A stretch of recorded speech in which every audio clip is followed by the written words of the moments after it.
Estão recebendo a tela aí?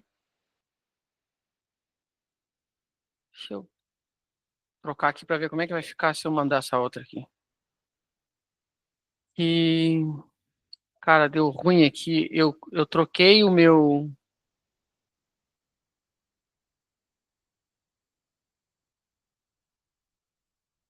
Mas eu não vou conseguir depois botar o. Não, deixa eu. O que que acontece, gente? Eu troquei meus monitores aqui e aí ele tá jogando a apresentação para a tela que está na horizontal. Deixa eu ver se eu mudar aqui o PowerPoint de tela, se ele muda. Não, vai para o mesmo.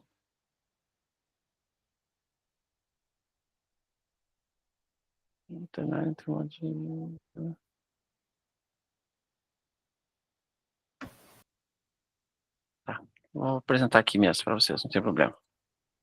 Apresentar agora, tela cheia aqui. Vai ser aqui mesmo.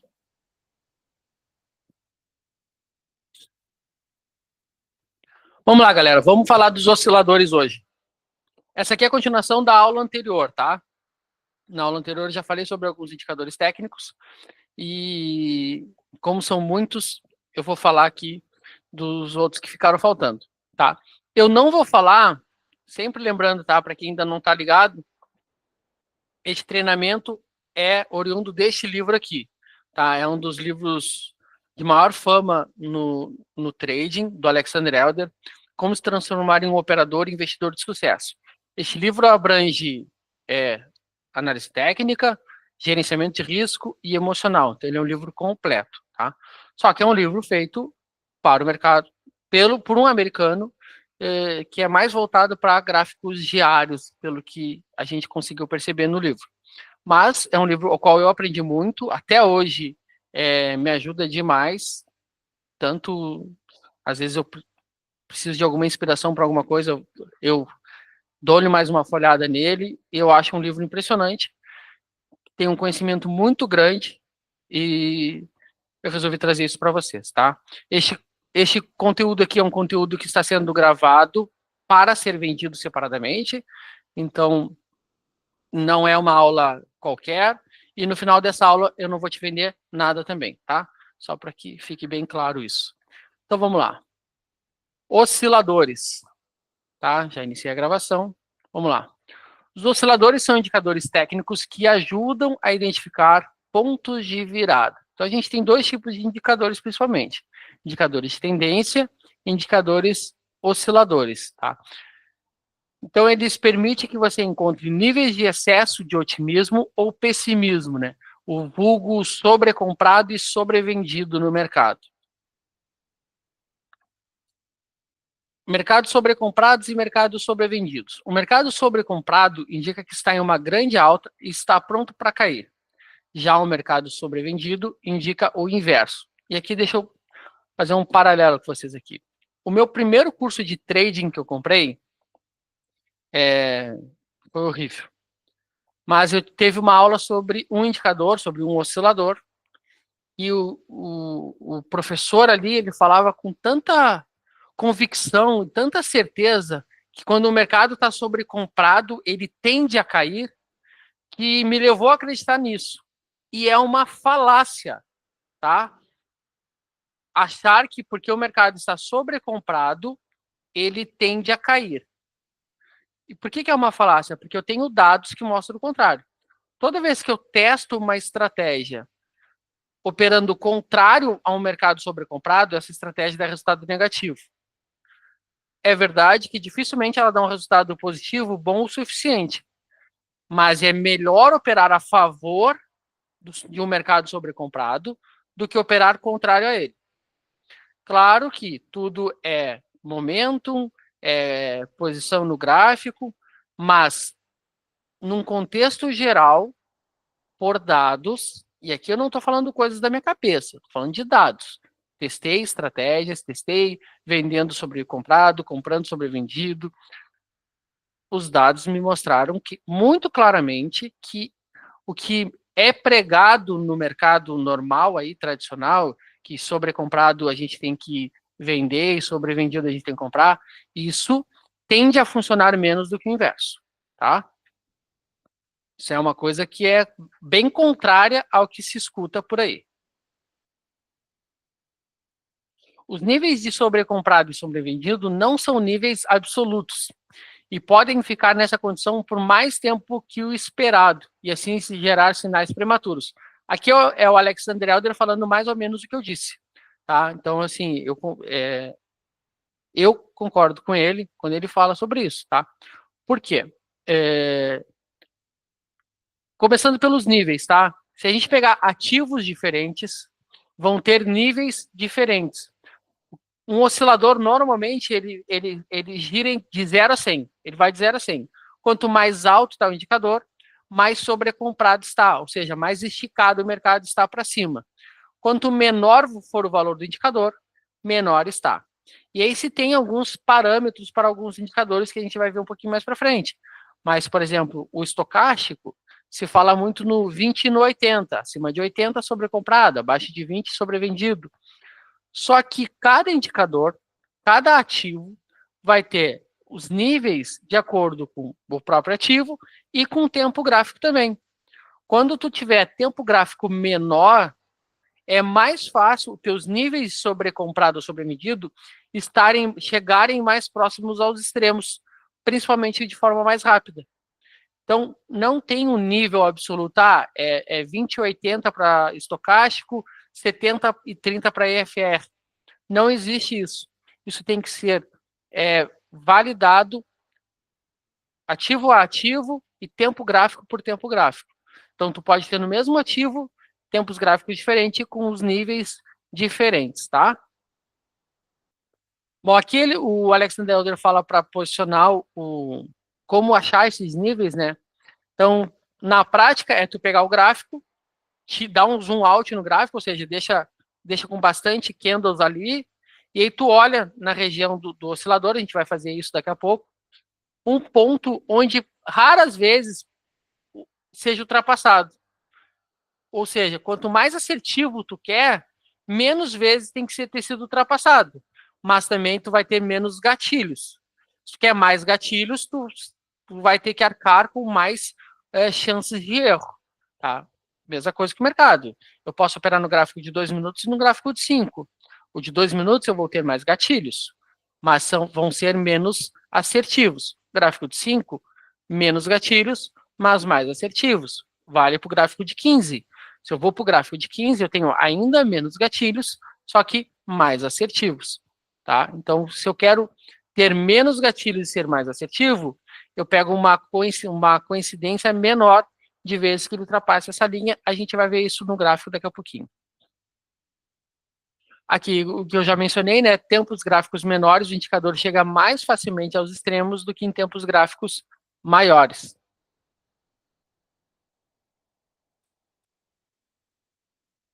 Bom, existem diversos osciladores, tá? Mas ele fala destes três e eu acho que são mais do que suficiente. E eu, pessoalmente, tá? Adoro 2 destes três. Adoro muito, tá? São 2 dos indicadores que eu mais uso aí no meu operacional. São os osciladores estocástico, o IFR e o MACD, tá? E a gente vai falar sobre cada um deles agora e também vamos dar uma olhadinha nos gráficos, tá? Deixa eu botar aqui as mensagens que eu não estou acompanhando aqui. Beleza. Beleza, pessoal, vamos lá.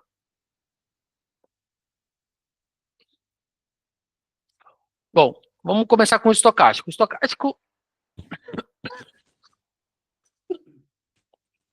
estocástico rastreia a relação de cada preço de fechamento, ou seja, o fechamento dos candles, com o recente intervalo. Não, com o recente valor entre os pontos de maior alta e maior baixa, tá? Tem um erro ali de digitação. Tá? Então, o que ele pega? Ele pega os últimos fechamentos e faz um rastreio desses fechamentos com os últimos valores de maior alta e menor baixa do mercado neste período, tá? E aí ele faz um cálculo ali, são 2 linhas, 2 ou 3 linhas, dependendo do estocástico, que a gente vai ver isso agora aqui na frente. Bom, há 2 formas de plotar o estocástico. Existe o estocástico lento e o estocástico rápido. O estocástico rápido contém duas linhas e é muito sensível, realiza muitas reversões abruptas. Eu nem vou entrar a fundo no estocástico rápido, porque ele é muito pouco utilizado e eu, particularmente, não utilizo ele, tá? Então, eu vou falar muito mais do estocástico lento, que é mais comumente usado. Eu prefiro usar ele, tá? Ele contém um ajuste no cálculo da linha mais curta ou a linha mais rápida. Ele dobra o valor dela e tira a média. Tá? Ele faz mais ou menos esse cálculo aí e dá uma ajustada para que ela fique mais lenta. O estocástico varia entre 0 a 100 e normalmente se usa os pontos de 20 e 80 como referência, como eu mencionei para vocês, só que isso tem que ser olhado individualmente, tá? Parte de base como 20 e 80. Existem três formas de operar os estocásticos, tá? As divergências, o nível das linhas e a direção. As divergências. Tem a divergência de alta e divergência de baixa. Tá? Eu vou falar da de alta aqui e entende-se o inverso para a divergência de baixa, tá? Para a gente ganhar tempo, a gente não se perder aqui, senão a gente vai até às 10 da noite. Vamos lá. Ocorre quando os preços geram um fundo menor que o anterior, mas o estocástico faz um fundo maior que o anterior. Ou seja, o preço fez um fundo menor, mas o estocástico faz um fundo maior. Ou seja, temos uma linha para cá e outra para cima, né? Sim. Então, vou mostrar isso para vocês no gráfico aqui, fica mais fácil. Divergência, gente, normalmente é um sinal forte, tá? É um sinal bastante assertivo no papel, no paper, tá? Na realidade, não funciona tão bem assim, ok? Se tu for ler, tudo quando for livro que tu for ler, vão falar muito bem da divergência. Na prática aqui, para índice, não funciona tão bem, tá? Tô falando aqui para principalmente mini índice, que é o ativo que eu mais olho no gráfico intradiário, tá? E eu vou mostrar um pouco disso para vocês. Então, assim, é muito legal a literatura, mas a gente tem que ver na prática, na nossa realidade, tá? E na prática, na nossa realidade, a divergência não é tudo isso que se prega, tá? Que se lê nos livros, principalmente. E muito no que se lê nos livros e muito que a gente escuta dos traders por aí vem dos livros, né? Então, o cara que não testa acaba só replicando o que ele leu no livro porque confia no autor, acaba falando que a divergência é a sétima maravilha do mundo, quando na verdade dentro do nosso mercado aqui eu não vejo assim. Talvez no gráfico diário para ações tenha um desempenho melhor. Tá? Existe aqui uma segunda forma de operar, que é o sobrecomprado e sobrevendido. Esses sinais funcionam bem em mercados laterais. Em mercados de tendência, não convém operar esses sinais. Lembra que eu falei que toda estratégia depende de momento, de posição no gráfico? Então, a gente pode operar o sobrecomprado e sobrevendido em mercados mais laterais, mais lateralizados. Que aí, de fato, né, fica aquele sobe, desce, sobe, desce, sobe, desce, a gente consegue extrair o valor dele. Talvez hoje fosse um dia que operar na sobrecompra e na sobrevenda teria dado resultado, e a gente pode olhar isso daqui a pouco. E depois, aqui, ó, aqui ele fala como operar, né? Definida a tendência principal, operando se a tendência principal for de alta, por exemplo, a gente espera um fundo do estocástico. Isso aqui é importante também. A forma do fundo vai determinar se o movimento de alta vai ser forte ou fraco. Então, vamos lá. Olhei para o gráfico. Não sei se todos aqui estavam nas aulas anteriores, onde eu falei para se operar com 3 telas, né? 3 gráficos. Ou seja, se eu quero operar no 2 minutos, eu vou olhar o 10 e eu vou olhar o 50. Se eu quero operar os 5 minutos, eu vou olhar o 25 e eu vou olhar o 75. Tá? Ou 15 e 60, para ser mais comum. Mas o Alexander Elder fala para olhar sempre gráficos múltiplos de 5 minutos. Multiplicar sempre por 5. Então, 2 vezes 5 dá 10 e 10 vezes 5 dá 50. Então, se eu opero no 2, eu olho para o 10 e para o 50. E aí, o que ele recomenda aqui? Bom, o mercado nos 2 minutos, por exemplo, está mais lateral, ou nos 10 ali. Eu vou olhar para a tendência principal nos 50. Se a tendência dos 50 for de alta, eu vou esperar ele ficar sobrevendido no 2 ou no 10 para procurar pontos de compra. Ou seja, eu estou operando a favor da tendência principal, buscando com o risco do gráfico de tempo menor. Então, eu espero ele ficar sobrevendido nos 2 minutos para buscar uma compra. Tá? É isso que ele prega aqui nesse texto. E aí ele fala sobre o fundo.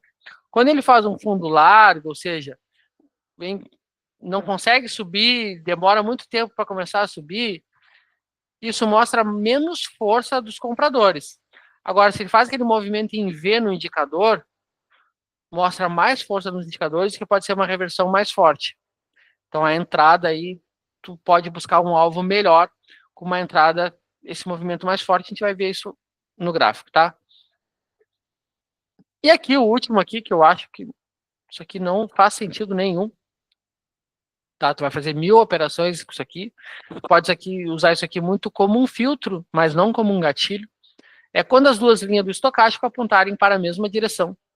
Está definida a direção de curto prazo. Não faça isso. Faça isso porque tu vai fazer 1.200 operações e não vai ter resultado. Vamos lá. Deixa eu pegar aqui. Gráfico do estocástico, tá? Gente, a divergência, ela acontece muito pouco, tá? Então, eu dei uma olhadinha antes aqui para pegar um movimento de divergência do estocástico. Não é comum eu fazer isso, mas a divergência eu preferi pegar aqui.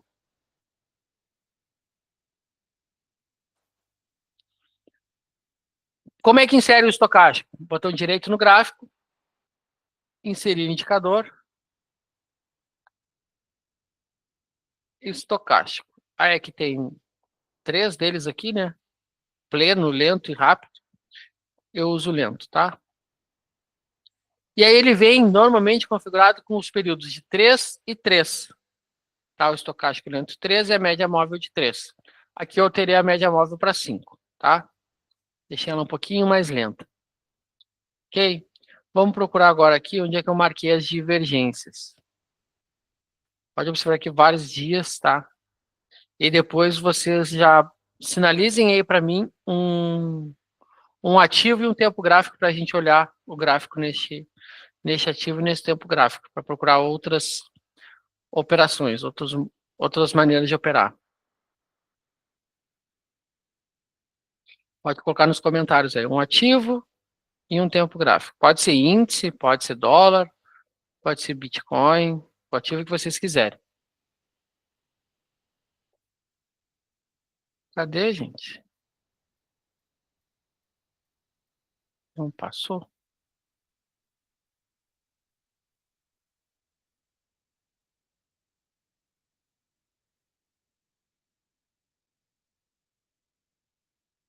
Será que desmarcou? Não pode?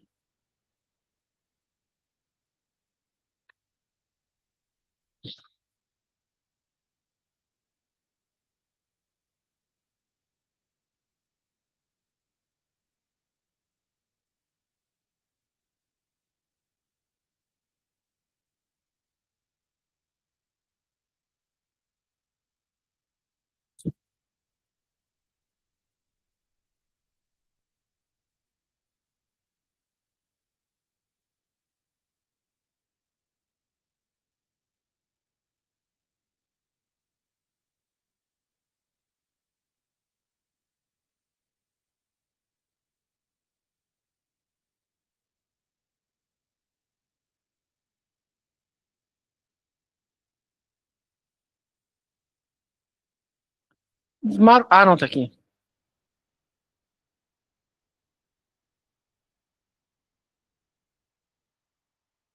Ué, achei bonitão.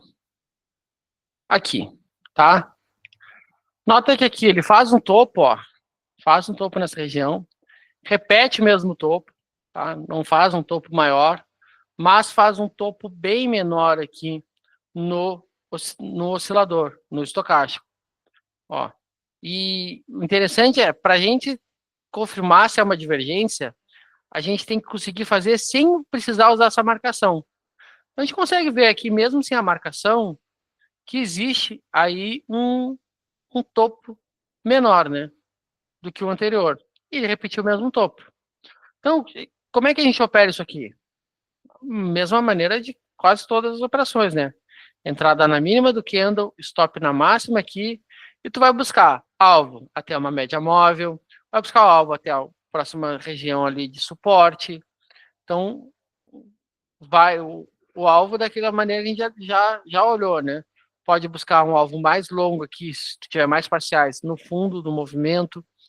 Então, tem essa série de funções para buscar o alvo, principalmente de operações contra a tendência, tá?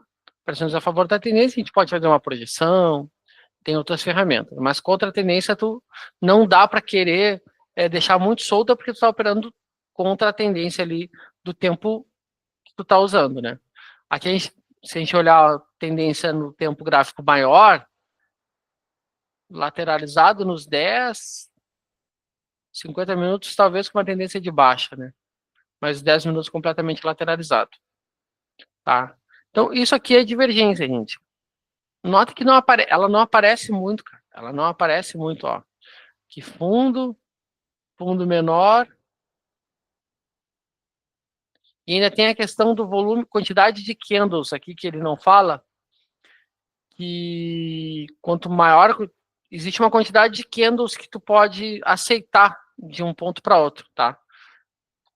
Eu acho que isso aqui é muito grande, tá? A quantidade de candles que sai das 2 horas da tarde até as 5 horas da tarde. Mas tu vai o dia inteiro aqui para fazer uma divergência, não dá. Eu entendo que tem que ser um movimento mais curto, tá? Não pode ser um movimento tão longo. Vamos ver se a gente acha outra divergência aqui rapidamente. Fundo, fundo. Ó, 2 fundos iguais aqui. A estocástica está mais ou menos na mesma posição. Divergência, ela é bem difícil. Acontece poucas vezes. Ó, também, ó. Fundo aqui, fundo mais baixo. Aqui fez um fundo mais alto, né? Ó, aqui talvez, ó. Olhem só. Vamos ver aqui. Pra cá, filho. Ó. Desse fundo para esse fundo aqui. Só que o mercado não sobe, né? E entrou comprado aqui, pegou nem parcial. Aqui falhou. Se o outro lá deu um belo gain, aqui falhou. E aí, não vale a pena, na minha opinião, um gatilho como esse, que acontece tão poucas vezes, e não tem uma assertividade tão grande. Não vale a pena esperar, tá? Então, eu, Francesco, particularmente, não gosto muito, principalmente para gráfico intradiário. Talvez no gráfico diário funcione melhor essa questão, mas no intradiário não sou fã.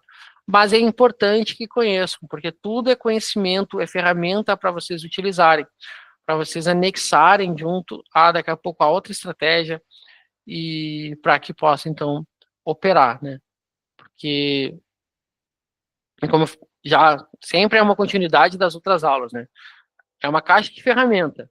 Quando eu, Francesco, estou criando uma estratégia, cara, peguei o gatilho lá. Bom, beleza. Como é que eu posso filtrar as melhores operações aqui? Posso usar um oscilador? Posso usar uma média móvel? O que eu vou usar? Posso usar um price action aqui, algum padrão de candle, um candle fechando perto das máximas, indicando força. Posso usar um volume? O que eu posso usar? São ferramentas que eu preciso ter. E é o que eu estou te entregando aqui. A divergência é um padrão técnico, que é importante que vocês conheçam. Porque daqui a pouco tu quer operar no gráfico diário, ou tu vai operar outro ativo que a divergência vai funcionar. No índice aqui não funciona, mas daqui a pouco no dólar funciona, no Bitcoin funciona, nas ações. Então é importante que vocês tenham esse conhecimento.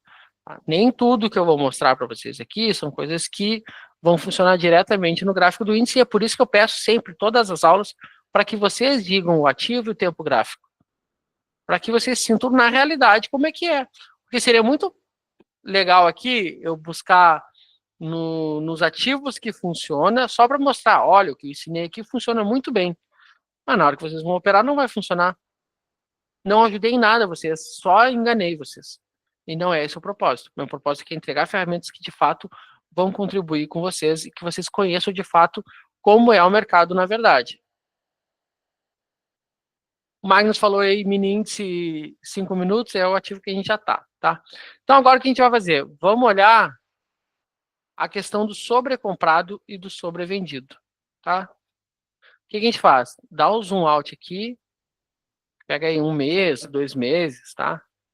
E vamos procurar momentos aqui que ele ficou sobrecomprado, sobrevendido, ó.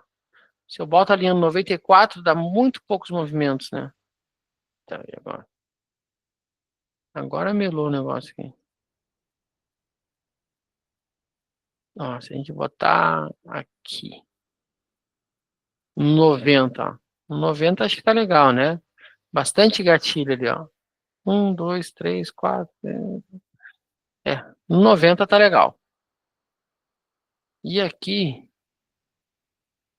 no 10. Então, 90 e 10.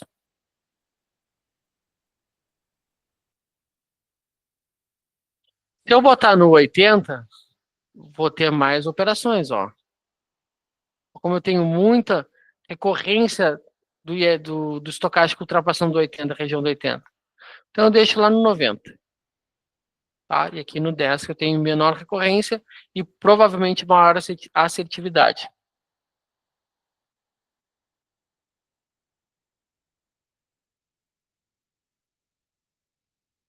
Ok. Vamos para cá. Deixa eu tirar que isso aqui já foi já. Essa aula já foi.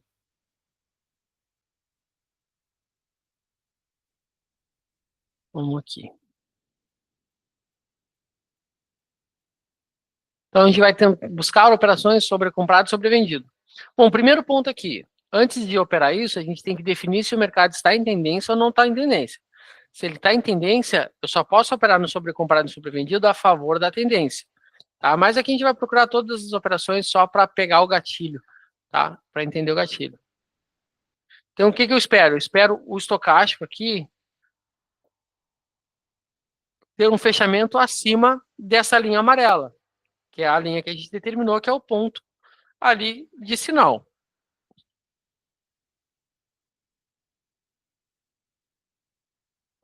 Foi. O estocástico é muito rápido, cara.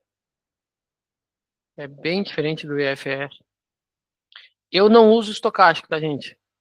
Apesar de ter estratégia com estocástico. Ó, fechou abaixo, tá? Então, o que eu espero agora? Eu espero a inflexão do estocástico. Eu espero ele virar para cima para mim entrar no movimento. Ó, virou para cima, fechou acima aqui, ótimo. Posiciono minha ordem de compra na máxima do candle, stop na mínima, porque vai ser a mínima do dia ou a mínima do movimento, certamente, e boto meu stop na mínima, tá? Ó, stopou, né? Aqui andou 90 pontos, o stop era 200 pontos. Tomamos stop. Vamos esperar de novo.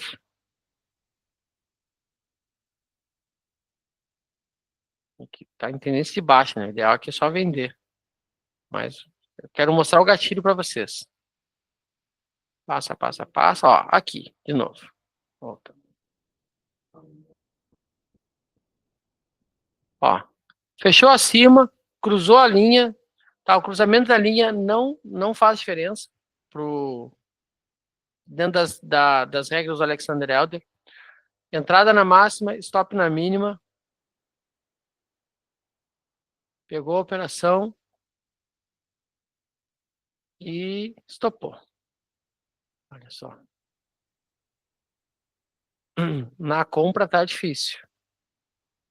Na compra tá difícil. Aqui é de um dia para o outro, né? Não dá para operar isso aqui. Aqui na venda. Uma operação na venda, finalmente. Vamos ver se na venda vai dar mais certo.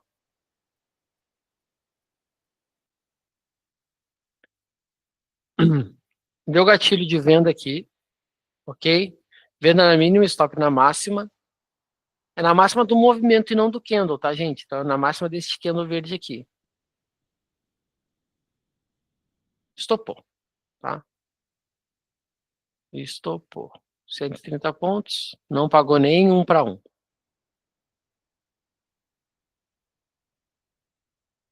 Mas esse é o gatilho. Esse é o gatilho. Só que qual é o problema do estocástico, na minha opinião? Ele é muito atrasado. Ele é muito atrasado e ele dá muito sinal. Você não vê que o IFR, ele dá bem menos sinais e é mais adiantado. Aqui de novo. Outro trade aqui. Já estopou de cara, né? Aqui não, esse aqui que dá entrada. Esse deu certo. Esse deu certo. Então, aqui teria dado certo o trade, tem um stop de 100 pontos, andou aqui em mais de 400 pontos, teria dado certo. Esse é o gatilho. Eu vou usar esse gatilho sempre a favor da tendência do tempo gráfico principal, tá? Que eu estou operando. Se eu vou operar nos 5 minutos, eu vou olhar pelo menos a tendência dos 15 ou dos 60 e vou operar a favor disso. Vou testar, é um backtest simples de ser feito, tá? É um backtest bem simples de ser feito. Vocês viram aqui que rapidamente a gente encontrou diversos sinais. Tu vai puxar para trás, vai traçar as linhas e tu vai procurar as operações, tá? É um backtest que é legal de ser feito, dá para ser automatizado para quem entende um pouquinho de programação e de fato eu posso criar isso aqui para vocês, entregar isso aqui para vocês testarem aí como quiserem, tá? Mas como eu falei, eu prefiro usar o IFR, e é dele que nós vamos falar daqui a pouco. Ok? Ficaram com dúvidas ali? Querem que eu mostre mais alguma coisa ali? Ou não? Posso seguir?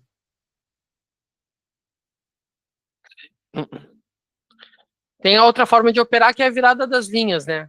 Quando as duas linhas estão apontadas para cima, tá na direção de curto prazo, olha aqui, ó. Mas, cara, como eu falei para vocês, logo que eu falei dessa dica dele, não é algo que me agrada. Embora esteja se mostrando mais assertivo que o 25 aqui. Virou mais assertivo que a inflexão sobre comprado sobre vendido, hein? Duas, 85,15, 85,66. Aqui. Pra scalper, ó. Pra scalper me chamou a atenção isso aqui, hein, gente? Aqui. Para um scalper 1 para 1, na virada das duas linhas, quando as duas linhas estiverem apontando para a mesma direção, interessante, hein? Interessante para scalper isso aqui.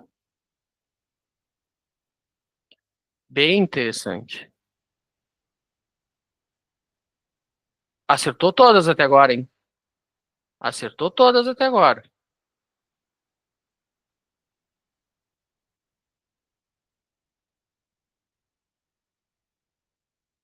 Mais um game.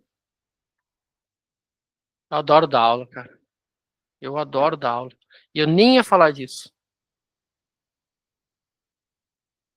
Acertou todas até agora. 160 aqui, ó. Aqui teria tomado um stop. Teria tomado um stop ali. Aqui, deixa eu ver aqui. Aqui descendente, aqui ascendente. Ó, mais um game. Pegaram essa daqui, quando as duas médias virarem, apontarem para cima, a branca sempre aponta primeiro, a verde é a última a apontar. Quando a verde aponta para cima também, comprar na máxima, alvo 1 para 1, tá? Tem que ser operação curta aqui, tá, gente? Operação curta aqui. 1 para 1. Curto prazo aqui, tem que testar isso aqui por mais tempo, mas curto prazo aqui, boa resposta, tá? Boa resposta. Aqui. Teria venda na mínima aqui, não pegou. Aqui segue com venda na mínima, não pega, pega a venda aqui nesse candle aqui. E aí aqui de fato stop.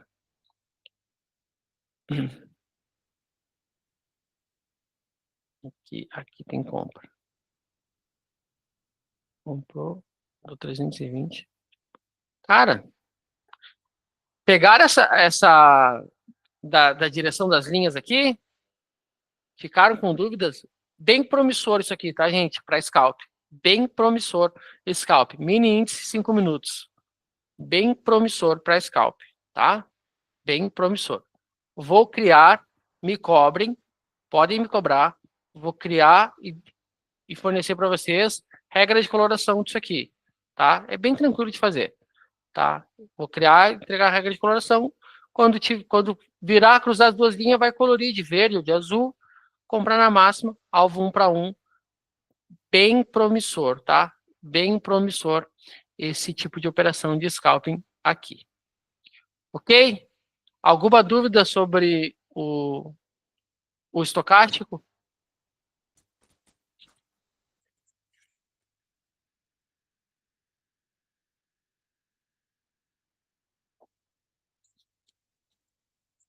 Beleza, vamos embora então.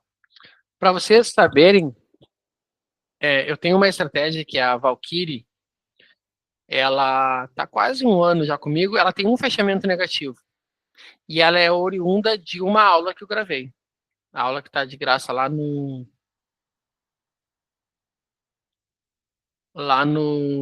YouTube. Curso que está de graça lá no YouTube. Beleza, vamos agora falar do IFR, meu queridinho. Gosto muito, tá? IFR, Índice de Força Relativa. Ele é chamado também de RSI, tá? Também tem esse outro nome aí, que é o IFR, mesma coisa.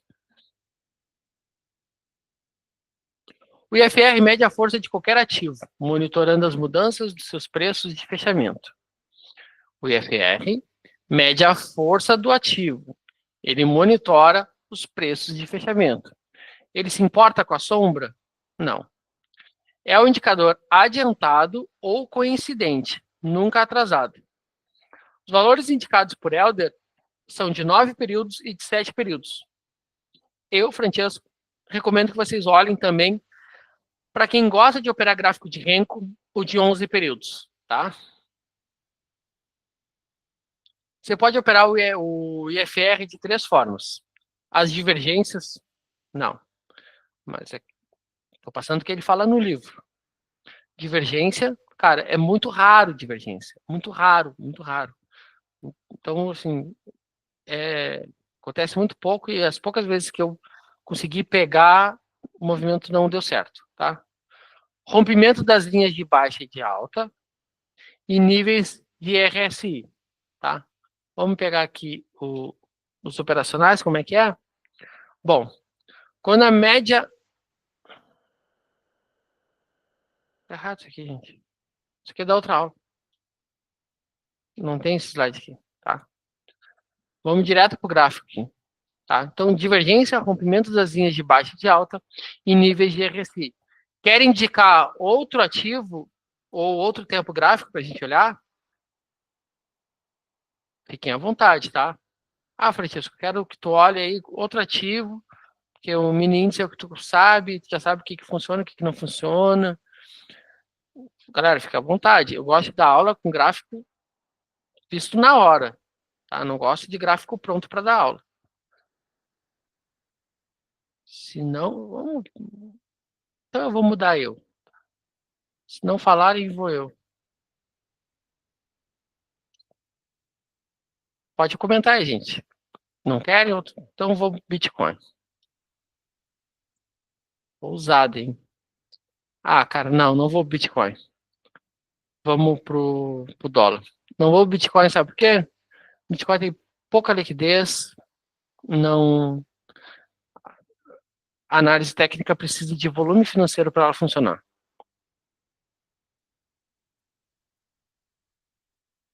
Análise técnica é a psicologia da massa. Se tu não tem massa, tu não tem análise técnica, tá? Então vamos lá.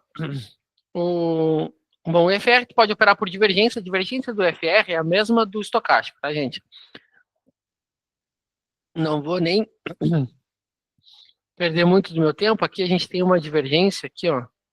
Temos um fundo aqui, outro fundo aqui menor do que este fundo, só que o fundo EFR maior. O ativo sobe numa vez só, cai, faz outro fundo aqui menor ainda, só que o fundo do FR maior. Então aqui a gente tem 3 fundos divergentes. Não, esse fundo aqui é menor que o fundo anterior. Já não tem divergência. Tem divergência em relação ao primeiro aqui. Então já caiu por terra a questão da divergência aqui. Aqui. Tudo certo. Divergência é muito difícil de encontrar no IFR, tá? Muito difícil de encontrar. Depois, a segunda forma de operar é o rompimento das linhas de alta e de baixa. Cara, o que é isso? É praticamente a análise técnica do indicador. Eu vejo muito pouca gente falar disso no Brasil e, de fato, eu não uso porque é mais difícil de programar isso, tá? O que eu vou fazer aqui? Eu vou traçar uma linha de tendência, pegando os fundos, e quando ele rompe isso, ó, rompeu para baixo aqui, falhou, né? Aquele, isso aqui é uma linha de tendência de alta, desculpa, uma linha de tendência de alta. Quando ele perder essa linha de tendência, eu vou vender. Aqui, entrou vendido, teria tomado stop.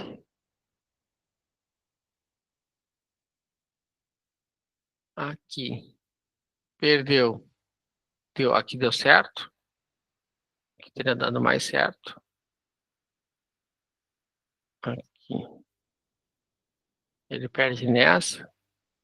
Stop no fundo que andou 4,5 pontos, andou 2 pontos aqui.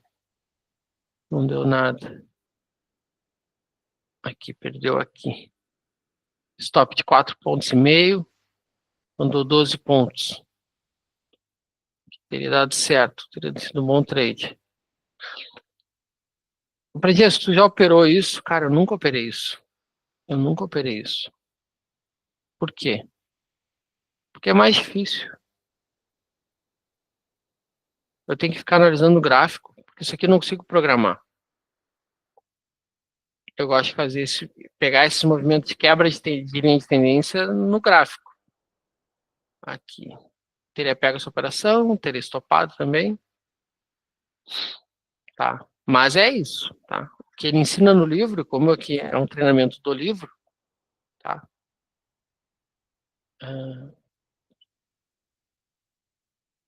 Tá aí. Eu, Francesco, não gosto. E agora eu vou mostrar para vocês. Falha legal. É mais fácil comprar quando toca de novo na linha, ó. Quando toca na linha de baixa, fazer a compra.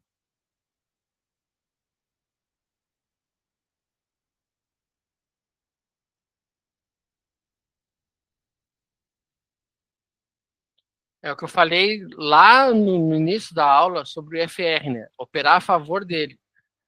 Aí eu acho que fica melhor, hein? Olha aqui, ó. Tocou na linha, deu entrada, deu gain. Tocou na linha, deu entrada, deu gain. É melhor operar o toque na linha ou esperar ele vir para baixo e ir para cima de novo e operar a favor, aqui também teria dado gain, tá? Aqui. Toca na linha, nesse aqui. Esse aqui é o final do dia, né? Ó. Até aqui, aí ele perde, né? Lá no final do dia, ele acaba perdendo. Uma coisa sobre o FR que vocês têm que aprender é o seguinte. O FR, digamos que o mercado está subindo, subindo, subindo, e o FR está subindo. Ele não precisa que necessariamente o mercado caia para o IFR cair. Se ele ficar de lado, o IFR pode cair sem o mercado cair. Tá? Então, não necessariamente para o IFR cair, precisa que o mercado caia também. E o inverso também acontece. Tá? Aí aqui ele já perde a linha de tendência de alta e aí perde-se a razão operacional. Então, melhor do que operar a perda da linha da tendência, o melhor se fazer é operar a favor da linha da tendência. Sempre que houver um toque na linha de tendência do IFR. Vamos pegar aqui, setembro. Deixa eu mudar o tempo.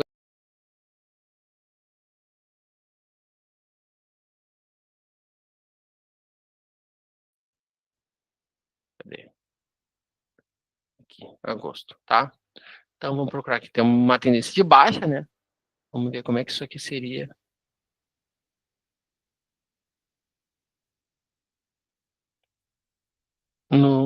Operando isso aqui na mão no dia início de setembro. O gráfico de 15 minutos é puxado. Aqui. Tocou na linha, é uma linha de tendência baixa, então eu vou vender, né, a mínima do dia, a mínima daquele candle ali. Pegou a venda? Não, não pegou a venda. Não pega a venda. Aí, o que acontece? Como ele não pegou a venda ali, eu já não vendo mais, né? Por quê? Porque ele está trabalhando acima da minha linha de tendência. Ele perdeu a linha de tendência. Quebrou a linha de tendência. Então, tem que esperar ele voltar abaixo da minha linha de tendência de baixa. E aqui ele perdeu totalmente. Perdeu totalmente a minha linha de tendência de baixa. Bota um dia no gráfico, nas mensagens aí pra gente operar esse dia. Escolhe qualquer dia aí. Ah, isso aqui.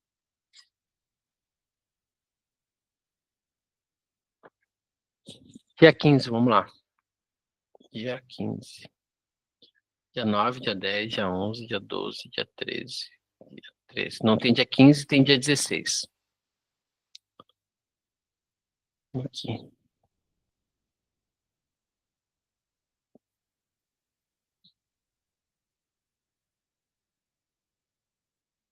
Tá. Essa inclinação tá bem alta, tá? Bem perigoso operar isso, tá? Bem perigoso operar uma inclinação tão alta assim. Mas vamos lá. Tocou.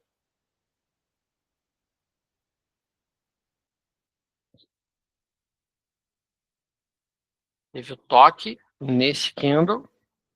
Preciso que feche acima agora. Não. Perdeu. Perdeu a linha, já era.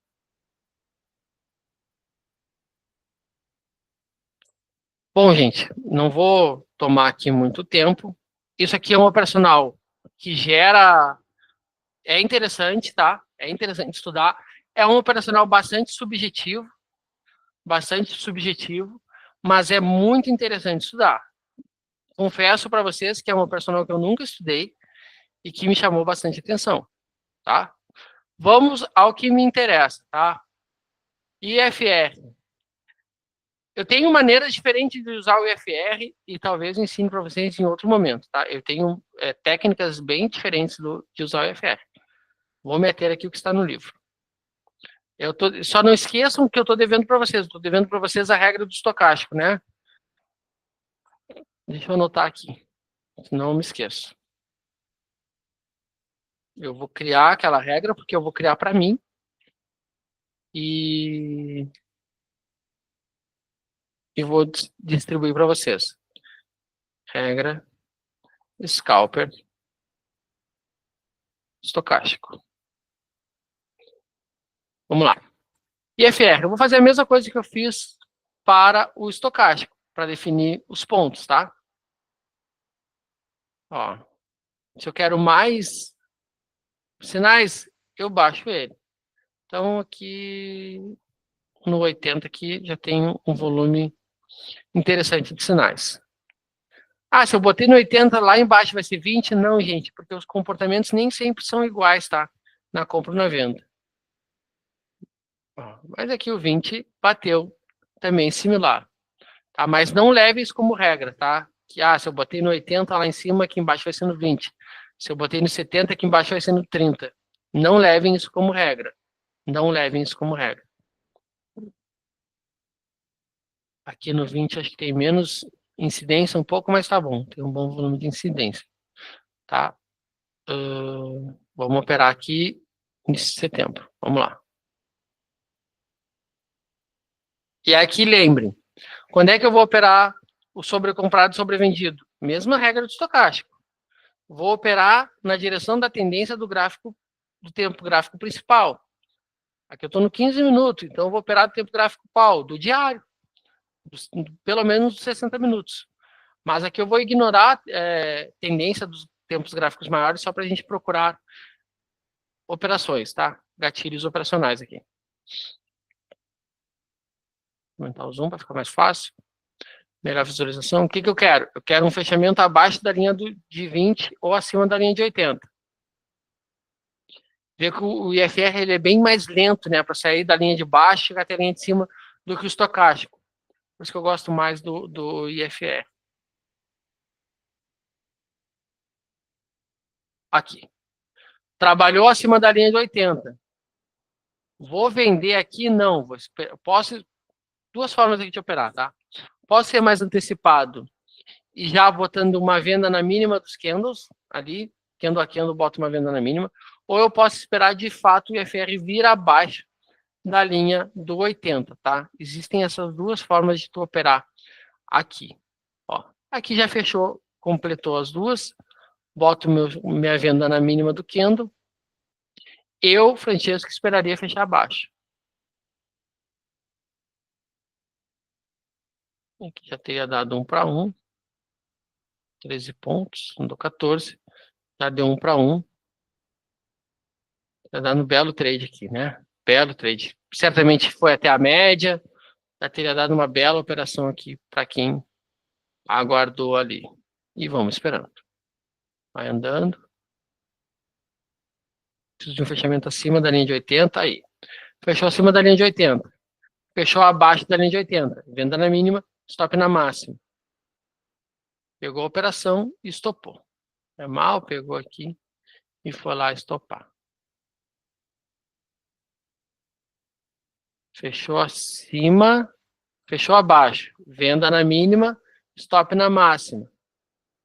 Stop aqui de 12 pontos, mais ou menos, 10, 12 pontos. Chegou próximo do 1 para 1 ali.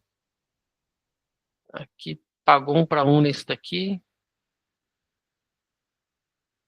Lateralizou, foi lá, final do dia, né?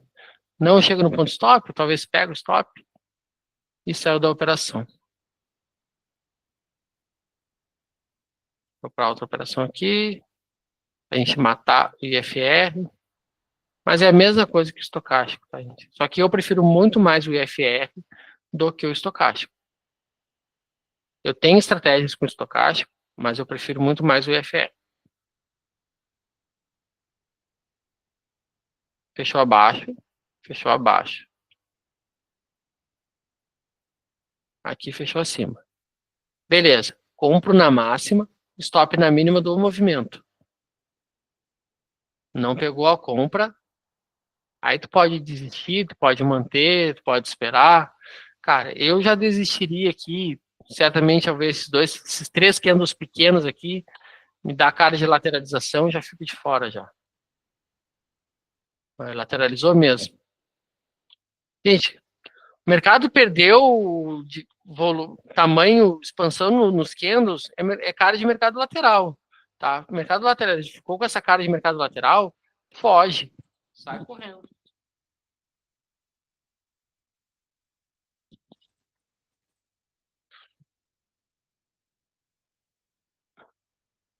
Vamos lá, vamos pegar mais um aqui. Ó, fechou abaixo, fechou acima aqui, 21, fechou acima, tá?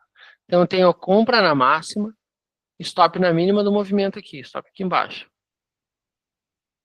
Deu a compra e quase estopou, lateralizou. Olha só, o mercado não foi a lugar nenhum, completamente lateral, e ele sai, o IFR, de 16 para 43. O IFR sobe sem o mercado de fato subir. Completamente lateralizado, não foi para lugar nenhum e acabou o dia, né? Acabou o dia ali, stop aqui de 8 pontos. Pegaram o gatilho, gente? Isso aqui é um gatilho operacional, tá? Vamos lá. Eu posso usar o IFR como um gatilho, mostrei os gatilhos para vocês, mas posso usar ele como filtro. Como é que eu posso usar ele como filtro? vou operar a favor da tendência, tá? Só que eu não quero pegar atrasada a tendência. Então, como é que eu consigo filtrar isso? Olhando para o gráfico? Sim, estourar para o gráfico, tu vai ver se a tendência já andou muito, por exemplo, tu olha esse ponto aqui, né? Bom, o mercado já caiu bastante, né? Já andou bastante. Mas como é que eu torno isso objetivo? Porque, por exemplo, nesse ponto aqui, poderia pensar que o mercado já caiu bastante, não valeria a pena uma venda. Aí daqui a pouco o mercado sobe um pouquinho e cai mais um montão. Então, a gente, como é que eu objetivo isso? O IFR é uma maneira. Ah, se o IFR estiver acima de 65, eu já não compro, já não entro em operação comprada. Porque aí eu já andou muito, tem pouco espaço para ele andar. Então, se eu estou fazendo uma operação de tendência, que eu tenho o alvo mais longo, eu preciso que tenha espaço. Então, eu filtro com o IFR. Ah, não, eu quero operações de tendência de alta, mas que o IFR esteja abaixo de 60. Ok. Ou tu pode usar o IFR para confirmar uma tendência. Não, eu quero compras a favor da tendência quando o IFR estiver acima de 65 e venda abaixo de 35. Então, eu tenho um gatilho, seja o gatilho que for operacional, existem setup de compra, 9.1, 9.2, Deviland, de Nápoles, enfim, 1, 2, 3 de compra, 2, 3 de venda, padrão de candle, uma infinidade, né? Os próprios indicadores que eu passei para vocês, a compra na reversão da média é um gatilho de estratégia de tendência. E aí tu vai dizer, não, mas eu quero garantir que existe uma tendência de alta. Então eu quero o IFR acima de tanto. Isso pode ser usado, tá? Funciona muito bem. Tem que ser testado. Como é que testa isso? Quando estiver fazendo o teu backtest do gatilho, vou fazer o backtest do gatilho de reversão à média, que eu dei até a regra de coloração para vocês. Vai anotando. Voou minha tampa. Vai anotando o valor do IFR. Não usa o IFR como filtro. Ah, fiz uma operação no dia 10 de setembro aqui, tal hora, deu tantos pontos. O IFR era 59. Fiz uma operação, dia tal hora, deu tantos pontos, o IFR era tanto. Depois tu vem olhando, catalogando. As operações com IFR acima de 50. Ah, o resultado foi tanto. Abaixo de 50, ah, foi tanto. Então, as compras abaixo de 50, daqui a pouco não foram tão bem. Ah, então as compras acima de 50 performam melhor. Então, eu elimino as operações com compra abaixo de 50. Eu melhorei minha estratégia.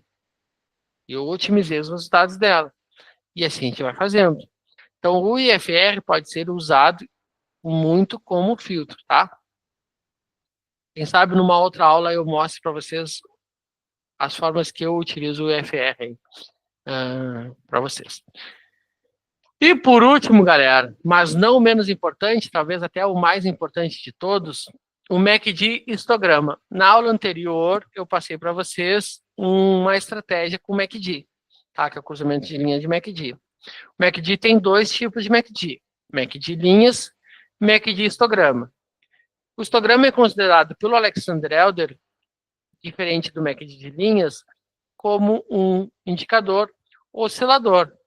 Então, o MACD de linha, ele considera indicador de tendência, e o MACD histograma, ele considera indicador oscilador, tá? O histograma permite uma visão mais profunda que o original, que é o de linhas, sobre o controle do mercado entre touros e ursos. Mostra não só qual dos dois está dominando o mercado, mas qual está ficando mais forte ou mais fraco. Como é que funciona o MACD? É uma pena que o livro ele não aprofunda tanto as informações. É uma pena. Muita coisa a gente tem que meio que adivinhar, tá? Então, quando eu sei que os touros estão dominando? Quando a linha do MACD está acima do eixo zero. Então, quando eu tenho meu MACD acima, os touros estão dominando. Quando eu tenho meu MACD abaixo, os ursos estão dominando. Porém, quando eu tenho um MACD ascendente, independente da linha, quando eu tenho ascendente, quer dizer que os touros estão ganhando força. Então, por exemplo, aqui, ó. Vou pegar aqui, a partir deste candle aqui. Tá? Não preciso nem olhar para os candles, tá? aqui. Fez a mínima e o indicador começa a subir, mesmo estando ali abaixo da linha zero. Está me mostrando que os touros estão ganhando força, estão ganhando fôlego. É como se da linha zero para baixo ele tivesse no negativo, né? Mas ele está ganhando força, está recuperando, está pagando a dívida. Aí assim que passa a linha zero, ele começa a ter lucro. Tá? É uma forma de ver. Tá? Então, dá esses dois olhares para a gente. Quem está dominando o mercado e quem está ganhando e perdendo força. Por isso que ele julga, e eu também julgo, ser um indicador muito bom mesmo, tá, gente? O Júlio César falou que gosta muito do MACD. Eu também gosto muito do MACD. Gatilhos operacionais, cara, muito simples, tá? No histograma aí a gente está vendo dois gatilhos. Quando ele cruza debaixo da linha zero para cima da linha de zero, é um gatilho. Quando ele deixa de ser descendente para ser ascendente, é outro gatilho, tá? Eu gosto mais quando ele cruza a linha, o eixo zero, como gatilho, do que o contrário. E tu pode usar, por exemplo, como um trailing stop. Então, eu entrei na operação. Entrei comprado. Se o MACD fechar abaixo do anterior, ou seja, digamos que eu comprei em qualquer ponto aqui, a partir deste ponto aqui, tá? Comprei. O MACD está só ascendente. Não preciso nem olhar para candle aqui, tá, gente? Não preciso nem olhar para candle. Está só ascendente. Beleza, ascendente, ascendente, ascendente, ascendente. Fechou abaixo. Esse aqui fechou abaixo do anterior. Isso quer dizer que os touros, né, que os compradores estão perdendo força. Aí eu posso sair da minha operação aqui. Ou eu posso ajustar meu stop, apertar meu stop gain. Bom, vou já preparar o meu stop aqui para me proteger, para não deixar o preço voltar. Pode ser feito isso. E é muito bom, e é muito legal. E eu tenho estratégia que funciona assim. Tá? Eu tenho estratégia que não tem nem stop. O stop dela é o MACD. Então eu entro sem stop, quando o MACD fecha abaixo, por exemplo, ela sai do mercado. Tá? É uma maneira muito legal de usar o MACD. Não é isso aqui. Toda hora eu faço isso. Então vamos dar uma olhada nos gatilhos aqui. Configuração do MACD está 26.12.9, é o normal. Tem essa daqui que eu usei esses dias, deu um resultado muito bacana. Vou testar ela agora. 35.5.5. Eu usei essa configuração aqui esses dias para fazer um teste. E o teste no curto prazo aqui deu um resultado bem bacana. Mas vamos para outro ativo? Quer indicar aí um ativo? Se não indicar, eu vou para outro ativo aqui, hein?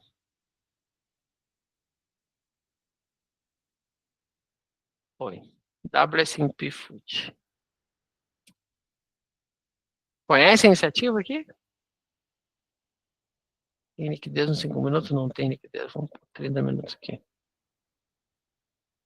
60. Mas eu vou te falar que eu não gostei muito visualmente dessa configuração aqui. Por isso que ela não deu resultado mesmo no longo prazo. Vamos voltar para a configuração original. Eu recebi uma recomendação desses valores aqui, mas visualmente não ficou legal. Gostei mais do tradicional.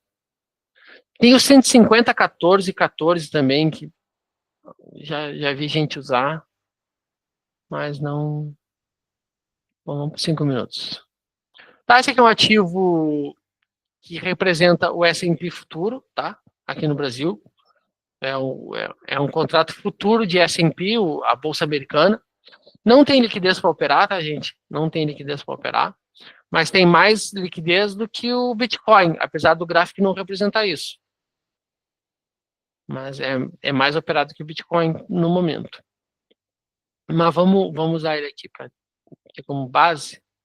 É que ele é difícil. Tem muito gap, olha aqui, ó. Muito gap no intradiário. Cara, isso não melhora, né? Vamos para outro. Vamos para outro, porque esses gaps no intradiário aí acaba atrapalhando. O Bitcoin tá melhor. Vamos olhar o Bitcoin. Vamos voltar aqui um pouquinho no tempo. Aí.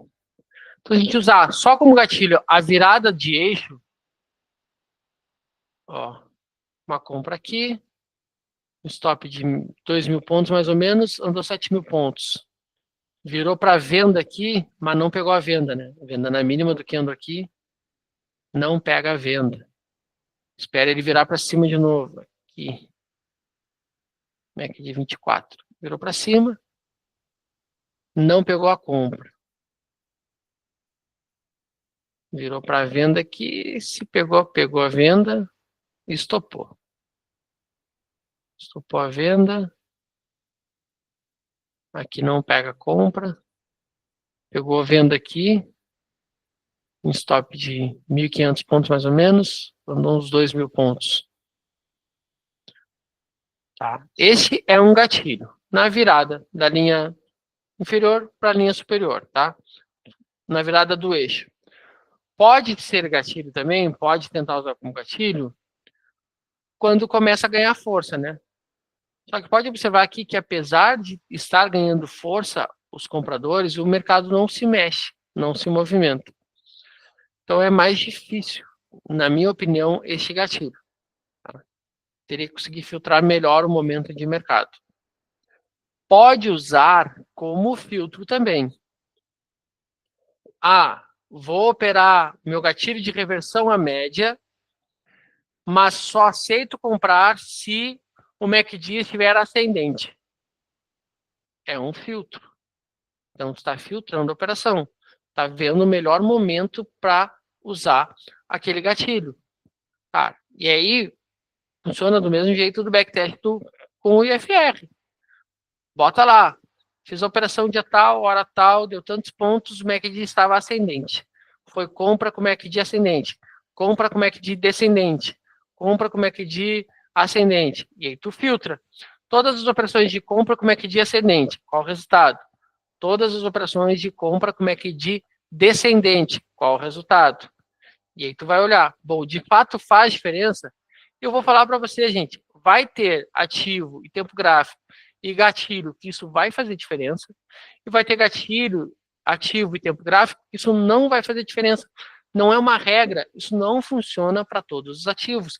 Não funciona igual para todos os tempos gráficos. É assim, se eu pegar qualquer robô meu, o Odger, o Ragnar, o Capitão, qualquer um deles e trocar o tempo gráfico, o resultado deles é negativo. Então, uma coisa não, porque funciona num ativo, num tempo gráfico, não quer dizer que vai funcionar em todos os ativos, em todos os tempos gráficos. Não vai. Não vai ter que procurar o que vai funcionar naquele ativo, naquele tempo gráfico. É difícil pra caramba. Se fosse fácil, todo mundo fazia. Não é fácil. Mas para isso, para conseguir isso, tu precisa ter ferramentas. Então, tu precisa conhecer os filtros de MACD, os filtros de IFR, as posições sobrecompradas de estocástico de IFR. Tu precisa desse conhecimento. E senão tu vai ficar pegando setupzinho no YouTube que não funciona. Eu tinha um quadro no meu YouTube que eu comecei a fazer e eu desisti, porque eu ia arrumar problema para minha cabeça, que era testando setups do YouTube. Então eu pegava lá um setup do YouTube de alguém que estava me ensinando, setup não sei o que. Pegava, automatizava aquilo e testava. Cara, eu fiz dois. Os dois que eu fiz não funcionaram. Não funcionaram. E aí eu fui procurar um que funcionasse, um que desse certo. Eu não achei. Eu desisti lá, sei lá, no 20º que eu estava testando. Falei, cara, não tem. Talvez tenha, mas eu não encontrei. Então é aquilo que eu falei para vocês. Funciona quando tu filtra lá o local certo que vai funcionar. E é o que eu não quero e não vou fazer, não gosto de fazer nas aulas. Eu gosto de fazer isso. Qual o ativo? Qual o tempo gráfico? Vamos ver isso aqui. Eu quero que tu aprenda o gatilho, eu quero que tu aprenda o filtro, e não fique na ilusão de que é uma fórmula mágica que vai funcionar sempre. Tá? Que nem lá no gráfico da aula que o professorzinho deu. Porque é muito fácil.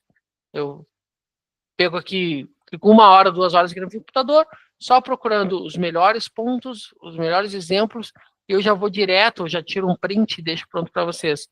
Aí funciona, aí é lindo, aí tu vai operar no teu dia a dia, não vai encontrar um padrão perfeito, como o que eu mostrei, ou não vai funcionar, porque no ativo e no tempo gráfico está operando, não funciona. Então, tudo que eu estou mostrando para vocês tem que ser testado no ativo e no tempo gráfico que tu opera, tá? Se tu já tem um operacional, daqui a pouco isso vai servir como incremento para tu melhorar e filtrar melhor as tuas operações. Você usa o MACD com as referências padrão? Cara, não. No dia a dia, sim, tá? Às vezes eu quero olhar o MACD aqui, eu uso o padrão, mas em todas as estratégias que eu tenho, eu acho que nenhuma está com padrão, tá? Nenhuma está com as referências padrão. Eu teria que olhar, eu devo ter umas 3 estratégias que eu rodo aí com o MACD, e acho que nenhuma delas está com padrão. Gente, dúvidas? Querem que eu repasse mais alguma coisa? Deixa eu botar uma fotinha. Vocês gostam da aula assim, olhando as coisas na hora, ou preferem que eu traga os padrãozinhos bonitinhos, lá tudo certinho, fica mais fácil de ver, não fica procurando no gráfico?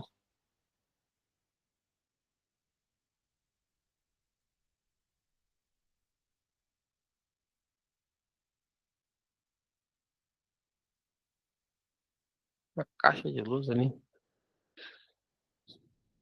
Falem comigo, gente, falem comigo.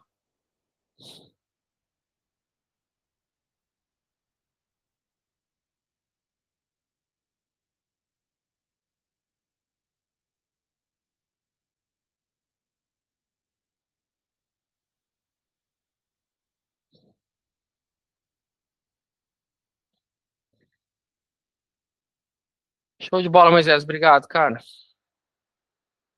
Gente, o que eu tinha para falar da aula, do conteúdo da aula 5 é isso. Estou devendo para vocês a regra de coloração da estratégia Scalper. Eu vou fazer isso essa semana e vou entregar para vocês. Agora a gente vai para o capítulo 6, que é volume e tempo, tá? Excelente, volume financeiro é muito importante. Então, eu agradeço demais vocês que estiveram aqui comigo. Cara, certamente vocês vão ser recompensados por isso, tá? Conhecimento que vocês estão adquirindo. Às vezes é uma pedrinha, cara. Às vezes é uma coisinha que falta encaixar. Às vezes é uma frase que a gente escuta.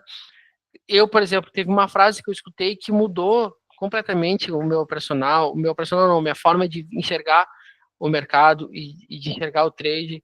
Então, às vezes é isso, cara. Às vezes a gente passa uma aula de 50 minutos, que a gente absorve 5, 10 minutos daquilo ali tudo, e esses 5, 10 minutos, essa coisinha era o que faltava, era a pecinha que faltava para encaixar o nosso sistema e rodar aquilo ali de uma maneira redonda, tá? Então, fico muito satisfeito. Tenho certeza, cara, que vocês estão ouvindo alguém falar que de fato vive isso aqui e está trazendo a verdade para vocês, não está trazendo uma enrolação. Beleza? Galera, um abraço, um beijo, fiquem com Deus. Vejo vocês na próxima aula e vejo vocês também pelos nossos grupos aí, tanto o grupo VIP quanto o nosso grupo dos meus mentorados lá. Grande abraço, turma. Valeu!